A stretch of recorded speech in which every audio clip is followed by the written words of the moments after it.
Hello ladies and gents.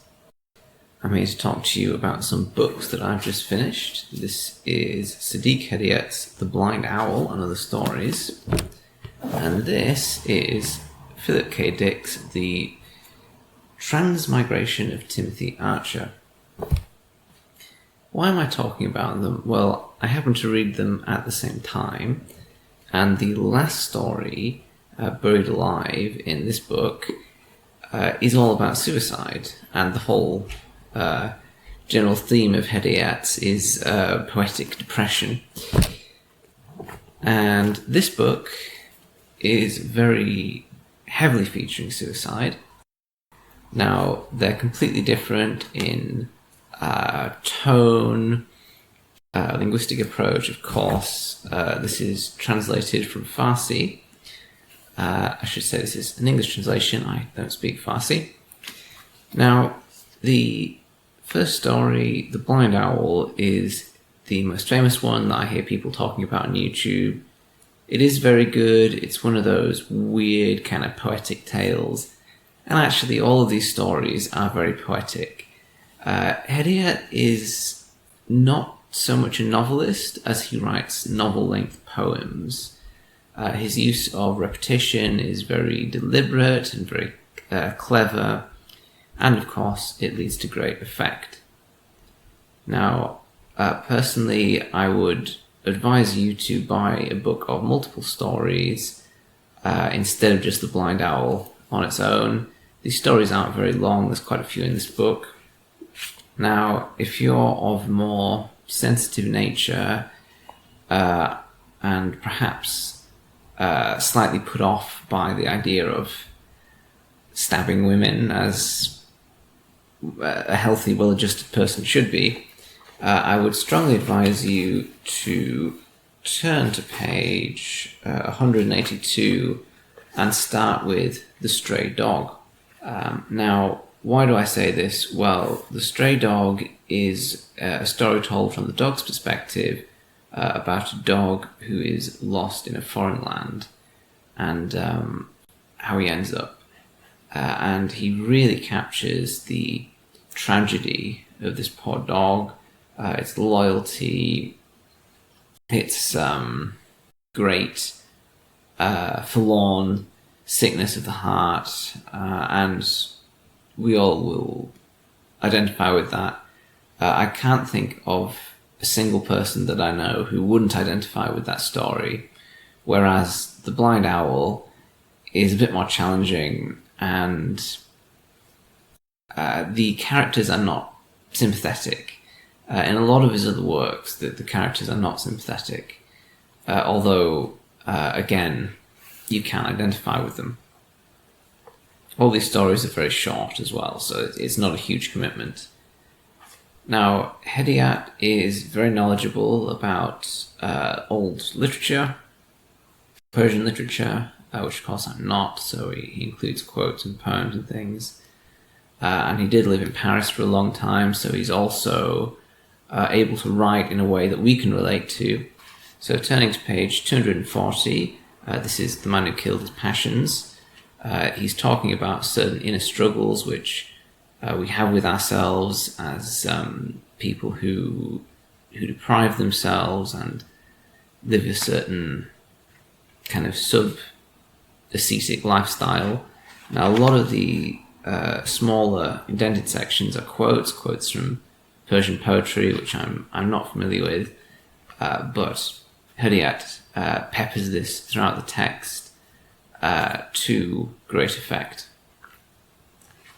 And of course, it speaks to his knowledge and education. This is the length of The Blind Owl. It's only 108 pages, not very long, but it is the longest story in here. You can see his next one is considerably shorter. This is, it is very good, very cleverly written book, but it is also depressing. And Cormac McCarthy's The Road is depressing, but after you think about The Road, it's actually enlightening. You have this kind of lift up that even though they're in this situation, the light of civilization continues. Hedayat is not doing that. He is taking certain types of depths of human emotions, which are quite hard to describe. Melancholic doesn't quite summarize it, but that's about the best I can do. He's not just kind of an edgy teenager wallowing in depression. He's bringing those type of emotions perhaps to a more adult level, which is very thought out and serious and sincere and very relatable. Particularly the last story, Buried Alive. It's like, wow, I've been there. I'm not an especially happy and cheery person, and certainly I have felt these emotions, although perhaps not to the extent of suicidality. This book was second-hand, but it had never been read when I got it, I believe, from the condition. I was doing very well at keeping this safe, but it started raining and I put it in my coat pocket. And that's how I learned that water can get through the zip of my raincoat. So take note, do as I learn from my mistakes. Now, this book is in even worse condition. This is also a book which is really about suicide in a way. It's also about other things. It is about madness as well.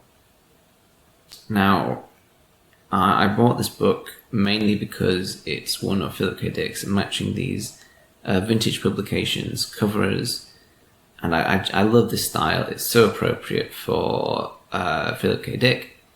Now, what I like about this is it's very sobering and very serious in a way that the other vintage ones I've got, Ubik, Valis, The Divine Invasion, are much less serious and depressing. The events of this book could be real to an extent, whereas Ubik is pure fantasy. The Divine Invasion takes place in the future, and Valis is perhaps very close to Valis, but Valis is kind of a fun hippie adventure, whereas Timothy Archer is depressing. And the way that these characters interact and the way that they become embittered is very, very believable to me. He's very careful the way he writes this, and it comes off extremely sincerely. I would recommend this book, but you should probably read it after Valis, Ubik, and The Divine Invasion. Now, Phillip K. Dick is also extremely familiar with literature and kind of theological theories, and he really has a deep knowledge of this, which I simply don't. So in that way, he is strangely comparable to Hedayat. Although, while Hedayat uses these ideas with confidence, in Phillip K. Dick's work, it's more like the characters within these works know about them, but they have these terrible doubts. There is also a great sincerity of these characters, in that their beliefs really do matter. This is perhaps controversial, but in my view, a lot of people who profess to be Christians today are not.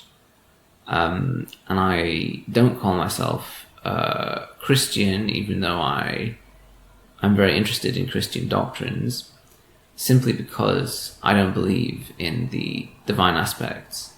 And for me, that's a big problem. Now, not to spoil too much, but somewhere in this book, one of the characters discovers something which questions the authenticity of Christ as the true Son of God and the first teacher of these ideas. And that's a problem for him as a Christian. So if you know these things and the evidence says this, what do you do? Well, the right answer is you have a crisis of faith and you reimagine your ideas. But A lot of people today who profess to be religious would not do that. A lot of people are simply insincere, and they will allow cognitive dissonance to shuffle these ideas out of their minds, and so they can fill their minds with noise and not have these contradictions be a problem.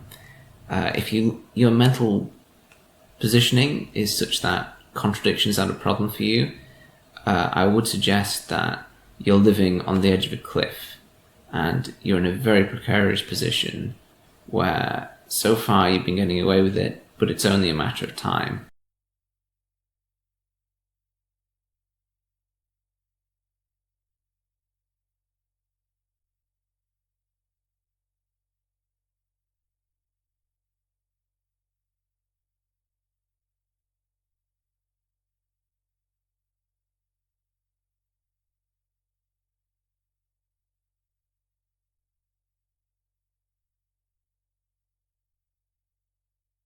Now, I said these stories have something in common, and that's suicide.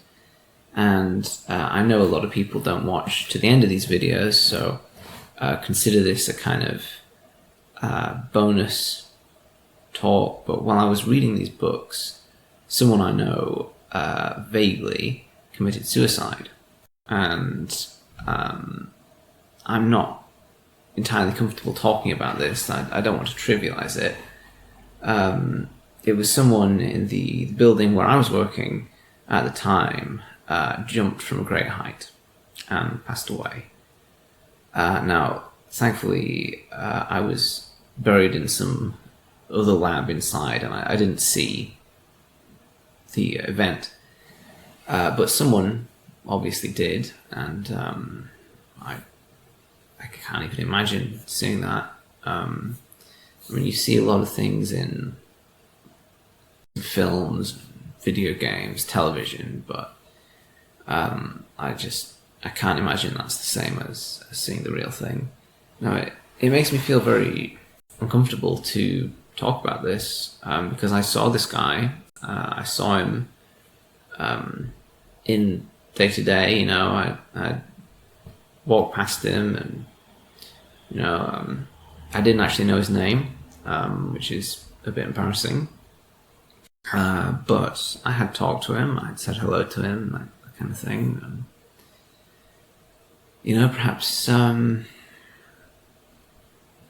Perhaps we need to be. Perhaps the seemingly trivial interactions we have are actually very important. So what prompts me to think about that? Well, I'd come in late because I'd been to the shops. I like to go shopping in the morning, and I think it was about 10 o'clock. So I have the shopping bag. I'm dripping wet. It's been heavily raining, and I get into the lift, and there's someone also getting into the lift, and she makes some comments like, "Oh, is it still raining?" It's just some kind of little, small talk, light humoured, and we had a bit of a chat. I have no idea who this person is. I still don't know. She worked on a different floor, and at the end, as I was disembarking, when I got to my floor, I said, "Oh, have a great day," something like that. Have a good day, which was a bit more than perhaps you'd normally say. Well, probably wouldn't say anything. Millions of people get in and out of lifts, and they just don't say anything, right?